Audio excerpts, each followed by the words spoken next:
3 থেকে 13 বছর বয়সের বাচ্চাদের একটি কমন প্রবলেম হচ্ছে এডিনো টনসিলাইটিসের সমস্যা।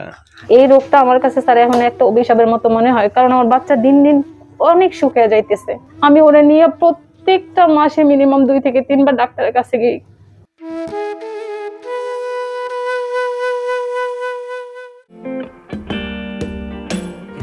স্যার ওর 3 মাস বয়স থেকে ঠান্ডা জ্বর কাশি লাগা থাকতো।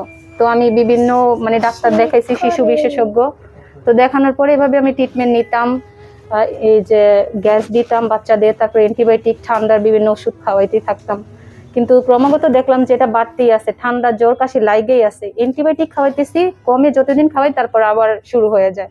তো এমন করতে করতে 3 বছর আমি ওকে শিশু বিশেষজ্ঞ দেখাইছি। তখন আমি বুঝতে পারি না যে ওর নাকে গলায় সমস্যা। যে ওষুধ দিচ্ছে আমি ওগুলো খাওয়াইছি, আবার শিশু বিশেষজ্ঞ দেখাইছি, আবার ওষুধ খাওয়াইছি। কিন্তু এমন করতে করতে আমি দেখলাম যে আমার বাচ্চার এমন একটা পরিস্থিতি হয়েছে যে ঘুমাইলে আগে তো লালা করতো, এখন মুখ থেকে ফেনা বের হয়, নাক থেকে মুখ থেকে, এমন অবস্থা হয়েছে যে শ্বাস নিতেই পারতেছে না। এই রোগটা আমার কাছে স্যার এখন একটা অভিশাপের মতো মনে হয়, কারণ আমার বাচ্চা দিন দিন অনেক শুকিয়ে যাইতেছে। তারপরে মেজাজ খুবই গরম থাকে, গ্রোথ তো বাড়তেছে না, আরো দেখতেছি দিন দিন কমতেছে।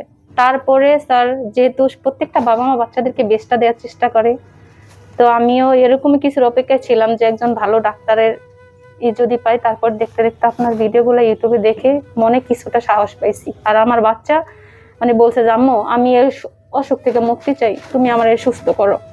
খাবার গিলে খাইতে পারতো না, এখনো খাইতে পারে না গিলা। আমি ওরে নিয়ে প্রত্যেকটা মাসে মিনিমাম 2 থেকে 3 বার ডাক্তারের কাছে গিয়ে।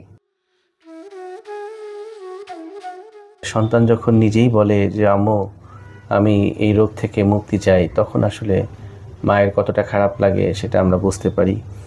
এই চোখের জল প্রমাণ করে যে সন্তানরা অসুস্থ থাকলে মায়েরা কত কষ্ট পায়। তো এখন সমাধান তো করতেই হবে, তাই না পা? জি স্যার। ভয় পাওয়া যাবে না।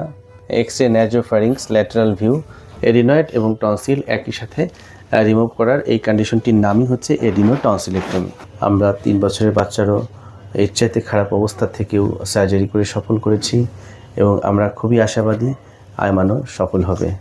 আর তাছাড়া আয়মান, তুমি বলো, তোমার কি কোনো ভয় আছে এই অপারেশনে?